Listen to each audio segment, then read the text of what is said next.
And we now open to the Q&A. Thank you. Like I have a ton of questions, but I think the first one is with this book, and you say like it would be nice to distribute it globally, but I'm wondering, how is the demographics of the people who are consuming art? How are they changing now when economies are changing like rapidly?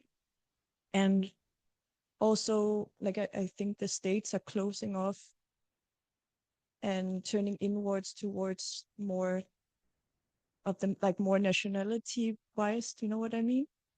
Are they not also closing off for the like outside?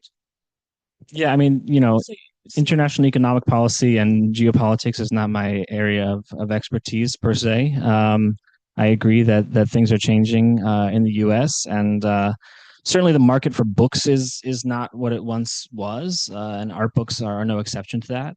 The demographics for the audience for the book, it's designed to reduce the barrier to entry for anybody with even a passing interest in Korean art. And I think there is a huge demographic of people who can get into Korean art because they're already, obsessed with K-pop, or they love Hangang, Korean literature, or Korean cinema, or Squid Game, or the K-pop Demon Hunters. I mean, there's like every year there's some huge phenomenon in Korean culture. And so I think there are all these people that are sort of primed to consume more.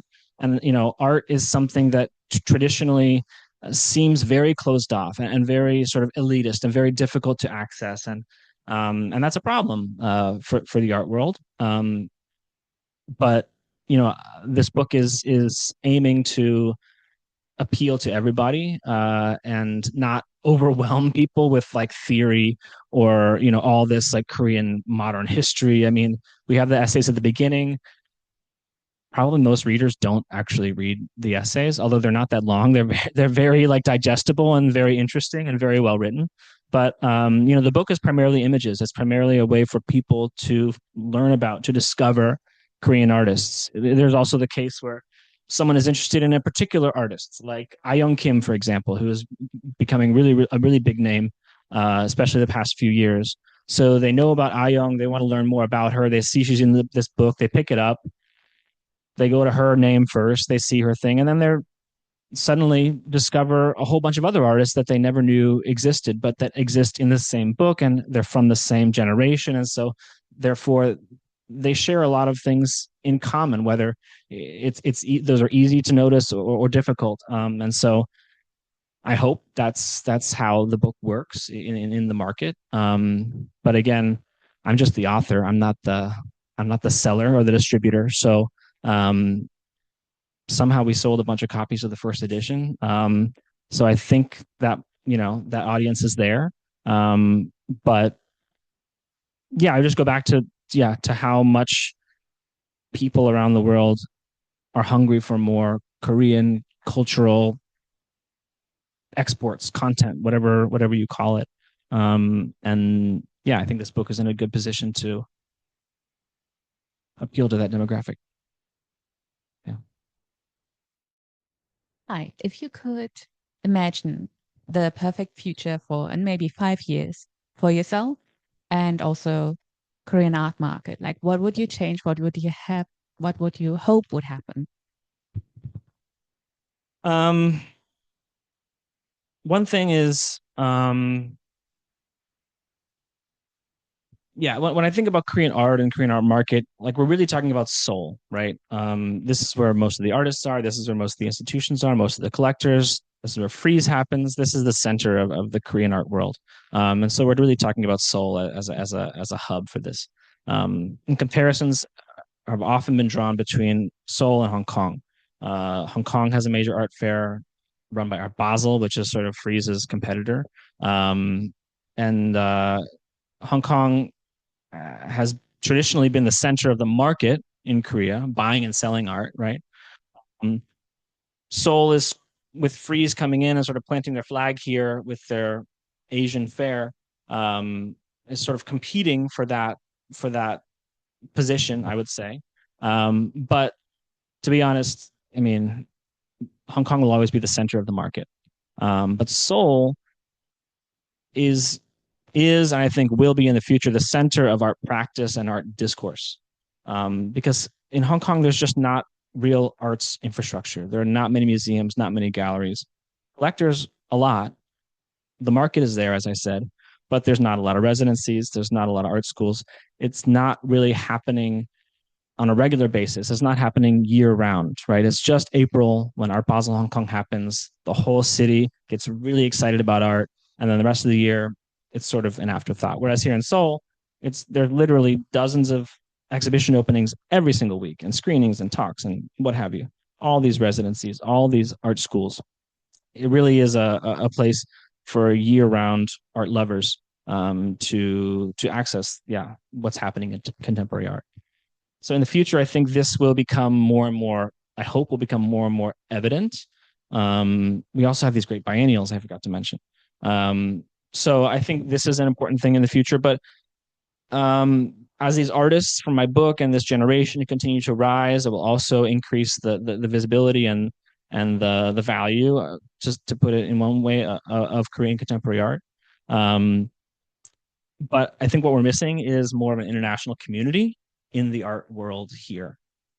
Speaking as someone who has been part of that very, very small community for a long time, and many people, international people here who are in the arts will also, I think, resonate with this. There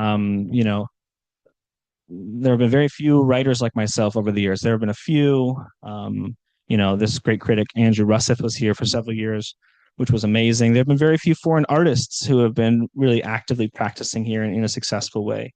There's one artist, Jin Meyerson, who might be the most prominent and successful one. And he's been living here, I think, 7 or 8 years now. There are no museum directors from abroad. There have been in the past. MMCA had the Spanish director, Bartomeu Mari, for a few years, which was an incredible step for the MMCA to take. And I hope that someday such a thing will happen again. There was also a director of Namjoon-Paek Art Center many years ago named Tobias Berger, who's still a very important museum director and curator. There have been foreign curators like our friend Valentina Buzzi. There was another curator, Claudia Pastana, in years past, but it's really a very small group of people.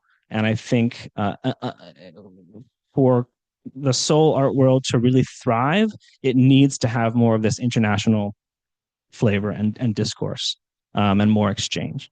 Hopefully Frieze House Seoul can be one player in promoting that sort of ecosystem or that sort of activity. But I think that's what's really missing, and I hope that's what will happen. I also want to see more art writers and critics like myself in their 20s who are interested and want to sort of test out their own theories of art and of culture. I've always been like waiting and hoping that these young writers will arrive in droves and say, I'm here. I'm ready to write about Korean art and promote it and really dig into its, its core themes and values. So I think this is what needs to be very valuable if this could happen.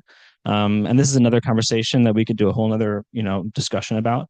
I'm happy to do so after we close this session. But in terms of me personally, for the next 5 years, hopefully still running Frieze House Seoul, and really building strength after strength and creating real value and making it a really vibrant hub for not just arts, as I said, but culture, and engaging with a lot of different communities here. I have a lot of ideas about this.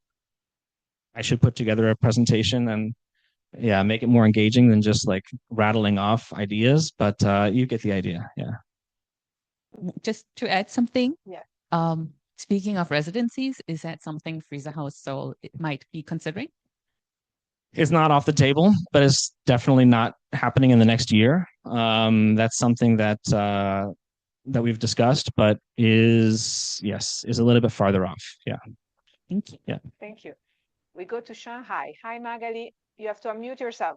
I cannot do. Okay. Hi. Hi. Thank you so much for an insightful perspective into Korean art. My question is, how do you balance being in the public eye with carving time for a reflective private life? I wouldn't say I'm in the public eye, really. I'm not like out there going to these galas and being quoted all the time in the newspaper and things like that. But I understand the main thrust of your question. Finding that time for reflection is very important, and I definitely don't do as much of it as I would like to. As a writer, I have always found myself going from project to project without the time to really establish any sort of strategic vision, which is always something that I feel is necessary, but I just haven't had the time to really do for myself. But with Frieze House Soul, that's really the whole thing right now is being deliberate with how we proceed and how we develop this project. So in that sense, it's not my own personal time for reflection and contemplation, but it is in terms of the stage that I'm at in my career and the position that I'm currently in. It is extremely meaningful because what it is crafting a sort of hopefully a legacy for the Korean art world, not just for Frieze as a company, but for myself as a writer or curator, but really for the entire Seoul art scene and the Korean art world. So that's not exactly maybe what you wanted to hear, but that's what I think. Thank you. Thank you very much. We come back to the living room. What are the themes and values that you see mostly in Korean art, contemporary art today? I get this kind of question a lot. And to be honest, the themes and values in Korean contemporary art are really no different from the themes and values in global contemporary art. And that is a product of the Korean contemporary art world not being isolated in its own sort of bubble. There is a lot of outward perspective, and there is a lot of engagement, even if it's only in social media, like with younger artists particularly. There is a lot of awareness from the artists, and as well as from the rest of the community, curators and collectors. There's a lot of interest and engagement with what's happening globally. So in terms of like themes and concerns of these artists in Korea, I don't think they are particularly unique. In the book, as you go through, there are certain things that you can pull out, certain artists dealing with issues of identity, certain artists sort of rubbing up against ideology or sort of economic realities of late capitalism. There are artists who are more interested in geopolitical themes. Other artists who are really engaging with their medium, with the materiality of their practice, whether it's painting or sculpture, or even there are video artists who are interested in texture and surface and the reality of the projected image versus a tactile object. So we can't say that there is one or a list of specific traits that these artists engage with or embody. But the essays in the book, as I said before, do explain a lot of the contributing factors of how their worldview has been shaped, and positive and negative. And I do encourage people to see the Korea Society talk, because I really go very deeply into these things, and I think it's very interesting looking at what Korea was like in the early 2000s when these artists were emerging from art school into the real world, and what that real world was like here in Korea at the time. So yeah, that's my answer to that. Thank you. It was very interesting. Related to the book, there are only 25, I know still meaningful, but too little for the whole artist world. Are you planning to have a second or third book or series in the future? Short answer, no. It's I've thought about it a lot, and people have asked a lot, and artists, particularly artist friends, are like, Andy, do another book and put me in your book. And first off, that's a position I don't want to be in. But second of all, I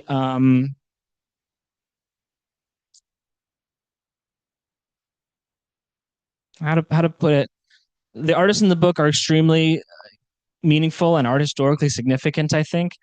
And just because an artist is not in the book does not mean they're not part of this group. You know, as I said earlier, I mean, I had all these lists and I went back and forth, and it was hard, especially with my friends who I did not include in the book. But I tried to be as objective as possible. Obviously, any selection is going to be subjective, but I try to be as objective as possible, limiting myself to like 6 video artists and 5 sculptors and 11 painters, and you know, just figuring out what's the best mix. You know, these are not like the best artists of their generation per se. It's a really talented and amazing generation of artists. But no, there won't be another book on millennial artists. Maybe in 10 years I'll do a Gen Z book. But I don't. I also think a second book. Yeah, that's yeah. We can talk about that later. Yeah, thank you, Andy. It's nice to hear this because I've known you for a while now, but to hear these backstories is fascinating. I think this is maybe it's a question for both of you, but it relates with these last questions about internationals here in Korea, and then this kind of objectivity in this selection process, which you carried out by your own. And I feel like Korean society is very sticky. Like there's all these webs and connections, and that tends to create a kind of filtered voice in some way. And you have to be cognizant of your connections and your position in some way. But when I see both of you, it's kind of refreshing, and it's like an uncomplicated voice, an unfiltered voice. And I was reminded of this because when I look at Raphael's SNS postings, Raphael's I always look forward to the very last sentence where she might say highly recommended, or it's like a subtle hint, but it's not neutral in some way. It's a very pure kind of perspective. And then I think when I'm talking to you, I get the same kind of, I don't know if it's purity or this uncomplicated kind of perspective. And I'm wondering if you're cognizant of that, or if that's part of somehow your, maybe even part of your career kind of process in some way, this kind of, I don't know if neutrality is the right word, but do you kind of know what I'm saying? Yeah. I mean, I'll answer it in one way, and we'll see if that answers your question. But I don't think there's such a thing as bad art. I think art is a creative expression of an individual, just like music or poetry. If you're making something that is expressive of your experience or of your ideas, I think it's valuable in any sort of capacity. Going back to the idea that the art world feels really difficult or you know, uncomfortable to enter, and maybe this goes to your point about the Korean art world being sticky. You know, I can't change. I can't just like shout from the mountaintop like, "Go see exhibitions today." But really, like, that's part of what Seoul Art Friend is trying to just let people know, like, there are all these exhibitions happening all the time, all around you. They're mostly free. Like, if you have 15 minutes, just walk in, do a lap. If anything speaks to you, then maybe read the press release or take a picture.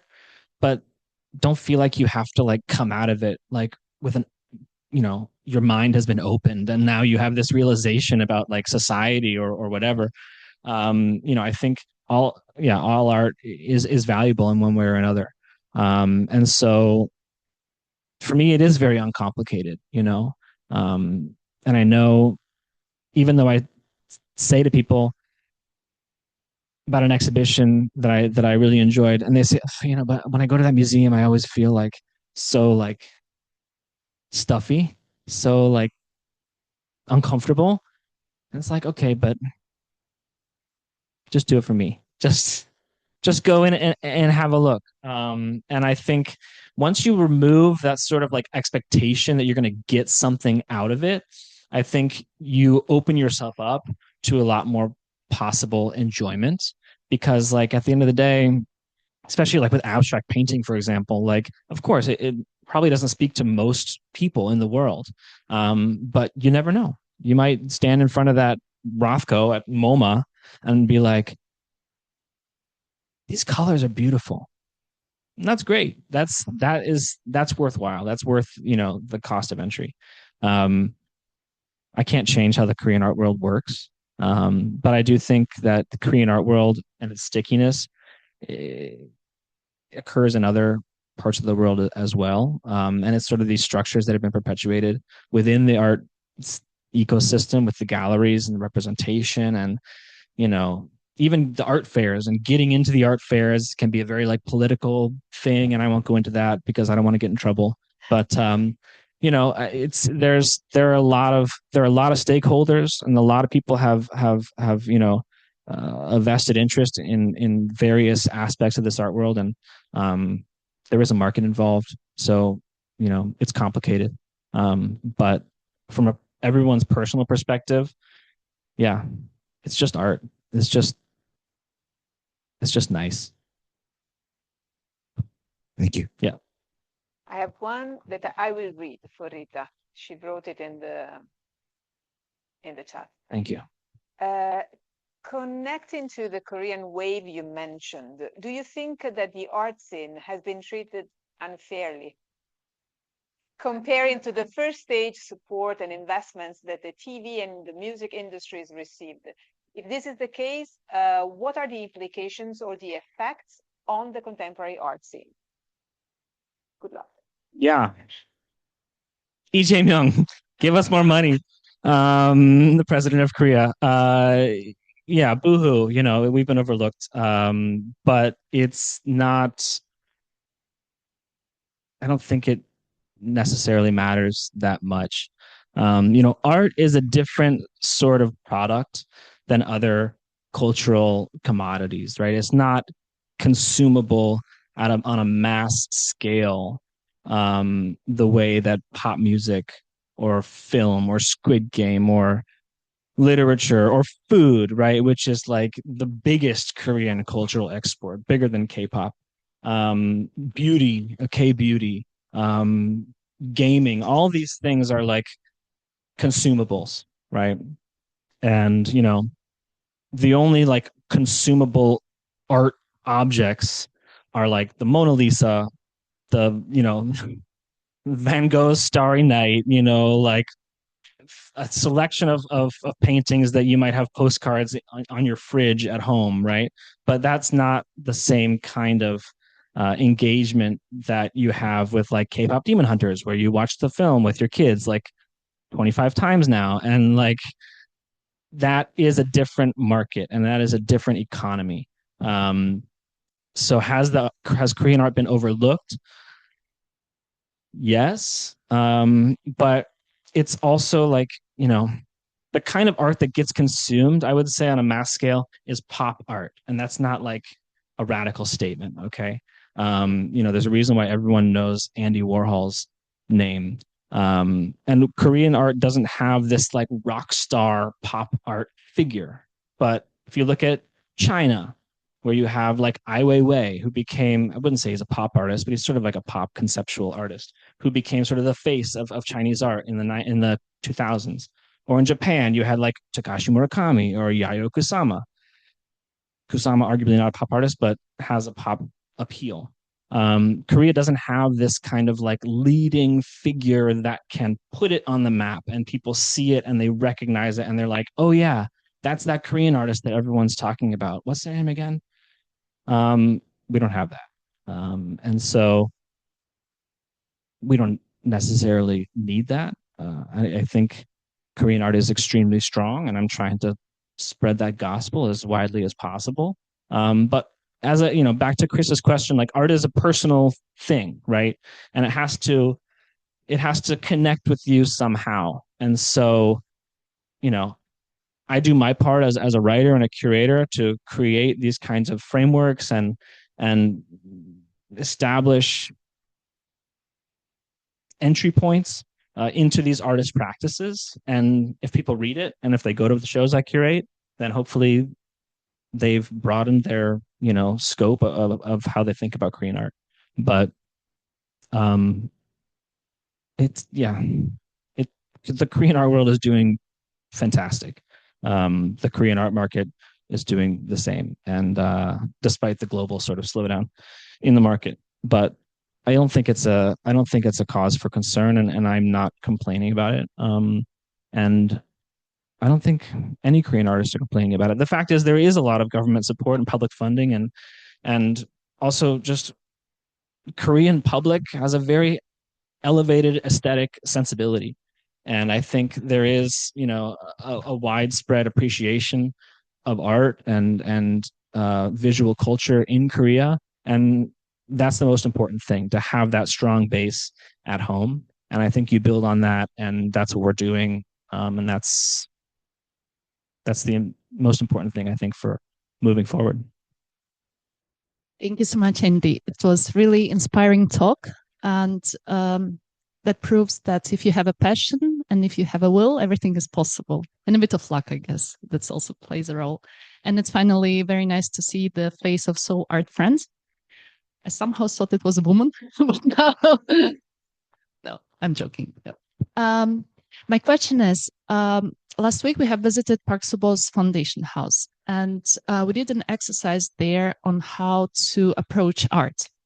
So you, having recycled lots of exhibitions and having seen many things in your career already, what is your approach? What is your method to enter the exhibition of an artist that you have never seen, and how do you tackle it? Thank you. That's a very good question. So here's here's Seoul Art Friend's guide to going to an exhibition. The first thing is to look at what is on the walls or in the space, have an experience with the art directly. Don't pull out your phone and take a picture of the first painting on the wall. The first painting that you see is not necessarily the most important painting in the show, not the artist's favorite painting. It's just what looks good in that area of the gallery. I like to walk around. Generally, if it's a gallery, a commercial gallery, it's generally like one room, one space. So I'll take a lap and take a look without expecting anything. Just see things. Again, like, you don't have to walk in with any expectation, and you don't have to follow these guidelines. It's just, if it's helpful, that's great. Take a look around, see what you like. If you're interested to learn more about the artist or the exhibition theme or whatever, there's usually a press release or some kind of text that you can pick up a printout, or you can scan a QR code and access it on your phone. And if it's 4 pages long, like, don't feel like you have to read the whole thing. I've written those extremely long press releases before and regretted it because no one reads the whole thing. So for all you young curators and art writers out there, keep the press releases short. But if that's not important to you, or if you read the first paragraph and you're over it, or they're using all this like technical jargon and philosophical stuff, theory, then stop. Maybe just think about the exhibition title. Think about what it means to you.